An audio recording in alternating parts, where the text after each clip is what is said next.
Perasaan HP ku getar, tapi kok nggak ada notifikasi ya? Apa ini tadi getaran palsu? Pernah nggak merasakan getaran palsu? Apa ini tanda-tanda kecanduan gadget? Terus gimana ya cara mengatasinya?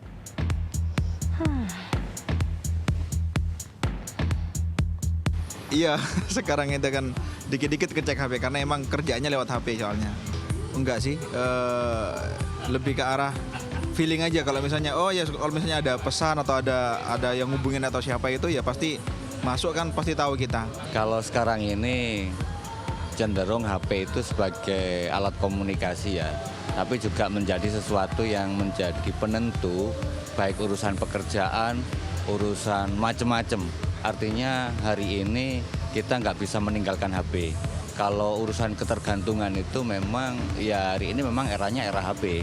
Apalagi saat ini segala sesuatu informasi ditentukan oleh HP. Jadi ya anggaplah nomor 2 setelah istri. Kalau terlalu tergantung sih enggak. Juga gadget sih kerja dan sehari-hari ya untuk komunikasi sama keluarga aja. Kebetulan enggak hobi ya, jadi kebanyakan ke kerja. Di era digital, gadget menjadi bagian dari kehidupan sehari-hari. Seperti yang dilakukan sejumlah warga tadi untuk urusan pekerjaan, berkomunikasi dengan keluarga, mengikuti lowongan pekerjaan atau program dari pemerintah, dan mencari hiburan melalui media sosial atau game. Psikolog klinis sekaligus dosen Fakultas Psikologi Universitas 17 Agustus 1945 Surabaya, Ricky Alejandro Martin mengatakan, indikator awal seseorang kecanduan gadget adalah durasi penggunaannya yang lebih dari 35 jam dalam seminggu atau lebih dari 5 jam sehari. Selain itu, penggunaan gadget yang dikategorikan kecanduan atau adiksi adalah untuk hiburan. Ketika di dalam pikiran terus-menerus memikirkan gadget dan jika tidak bermain gadget akan merasa tidak nyaman, cemas, atau kebingungan. Ciri lainnya ketika seseorang lebih mengutamakan gadget dibandingkan aktivitas lain, bahkan sampai mengabaikan dampak negatif dari gadget dan akumulasi dari toleransi waktu.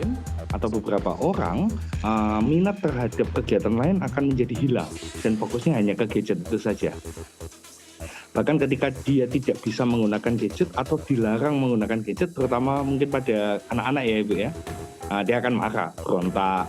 Bahkan dia akan melakukan kegiatan-kegiatan seperti berbohong hanya untuk mendapatkan gadgetnya. Nggak apa-apa mengabaikan berbagai hal-hal negatif atau dampak-dampak negatif dari gadget itu. Misal, ada yang sampai matanya merah, berair, iritasi, dia di dalam isi kepalanya dia akan memikirnya kayaknya gini Bu, nggak apa-apa lah, masih ada obat mata kok. Gadget boleh saja digunakan untuk tujuan yang positif dan jelas, bukan untuk memuaskan kesenangan belaka. Namun, Allen mengatakan kebanyakan orang yang mengalami adiksi menggunakan gadget sebagai metode pelampiasan karena suasana hati sedang buruk atau mengalami masalah. Untuk mengatasi adiksi, seseorang bisa melakukan detox gadget. Namun kebanyakan masih keliru dengan mengaplikasikannya secara ekstrim yang justru menumpuk emosi negatif. Durasi penggunaan gadget sebaiknya dikurangi pelan-pelan dan perilaku harus konsisten. Prinsipnya itu seperti kita menaiki anak tangga, harus pelan-pelan. Jadi mulai dari 7 jam, dikurangi menjadi 6,5 jam, dikurangi jadi 6 jam, 5 jam, 4 jam, sampai benar-benar nanti 1 jam. Tapi prinsipnya ketika kita ingin menambah durasi pengurangannya, ini posisinya perilakunya sudah harus konsisten. Dibutuhkan aktivitas lain sebagai aktivitas pengganti untuk mengisi kekosongan. Seseorang pun harus mengetahui batasan dan mempunyai tujuan jangka panjang disertai tujuan jangka pendek yang akan menyibukkan diri meraih tujuan itu. Ibarat dua mata pisau, gadget sebaiknya digunakan untuk membantu meraih tujuan, bukan memperbudak kita. Kanzata Marindora, Didin Iswandani, Surabaya, Jawa Timur.